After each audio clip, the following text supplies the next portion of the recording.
তাহলে কাবিন কিন্তু 20 লাখ টাকা। কি বলেন চাচা, 20 লাখ টাকা কাবিন? দেখো বাবা, দেশের আইন কানুন তো ভালো না। তাছাড়া জান্নাতি আমার একমাত্র মেয়ে, আর রিফাত হবে আমার মেয়ের একমাত্র জামাই। দেখো বাবারা, আমি সবকিছু চিন্তা ভাবনা করেই এই দাবিটা রাখতেছি। কাকা, তোমার সাথে আমার একটু কথা আছে। ভাই আপনারা বসেন, আমরা একটু আসতেছি। কেন আরে আসো না ভাই, একটু বাবা, তোমরা একটু বসো, আমি আসতেছি। আচ্ছা ঠিক আছে, যান। কি রে, 20 লক্ষ টাকা কাবিন?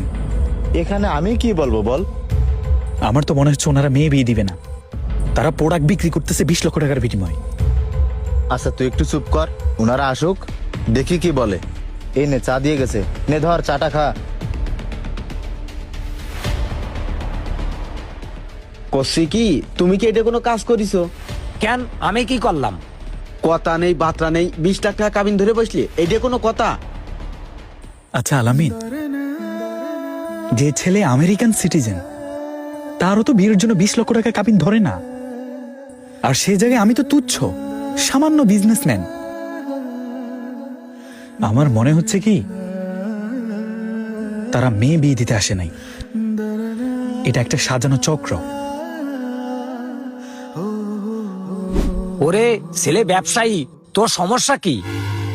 আরে কাকা, ছেলে ব্যবসায়ী, মাশাআল্লাহ দেখতে শুনতেও ভালো, ছেলের পরিবারও ভালো, আর তাছাড়া ছেলে সুশিক্ষিত।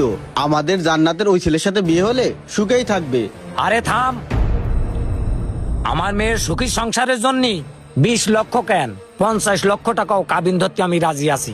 বছরে বিয়ে হয় না 1000, আর ঠিকই তো ডিভোর্স আছে 10,000। আর বিয়ের পর যদি আমার মেয়ের সুখের সংসারে ভাঙন লাগে, তখন আমার মেয়ের কি উপায় হবে? কাকা এইটা কিরকম কথা? এখন আপনি মেয়ে বিয়ে দিলেন না, আপনি ভাঙার চেষ্টা করতেছেন। শোনেন কাকা, মেয়ে কিভাবে ভালো থাকবে সেই চেষ্টাই করেন, কাবিনের টাকা একটু কমাই দেন। ওরে পাগল শোন, আমার মেয়ের সুখের সংসার যদি ভেঙে যায়, ওই 20 লাখ টাকা কে পাবে? আমার মেয়েই তো পাবে। কি রে ভাই, আমাদেরকে বসে রেখে কি কথা বলতেছি? আরে তুই এত উত্তেজিত হোস না, একটু থাম। কাকা, আমার কোয়ার দরকার, আমি আপনারে কইছি। আমিও চাই আমাদের বোনটা সুখে থাকুক, কিন্তু ওই ছেলেটারে ঠকানো আপনার ঠিক হচ্ছে না। চলেন। এই শোন, তুই ওই জায়গায় যে কোনো কথা কবি নে, যা কর আমি কব। আচ্ছা ঠিক আছে, চলো তুমি। আসলে ভাই 20 লক্ষ টাকা কাবিন